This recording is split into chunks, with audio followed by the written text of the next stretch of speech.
Rusiyada yaşayan tanınmış Azərbaycanlı iş adamı Qodnisanov növbəti dəfə mühüm nailiyyətə imza atıb. O, Rusiyanın mədəniyyət paytaxtı hesab olunan Sankt-Peterburq şəhərinin zəngin tarixi irsinin qorunması və bərpası sahəsində göstərdiyi xidmətlərə görə yüksək ada layiq görülüb.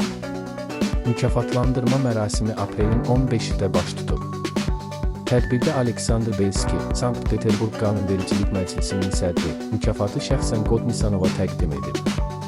Bu yüksək qiymət iş adamının şəhər üçün mühüm əhəmiyyət kəsb edən layihələrdəki fəal iştirakının nəticəsidir.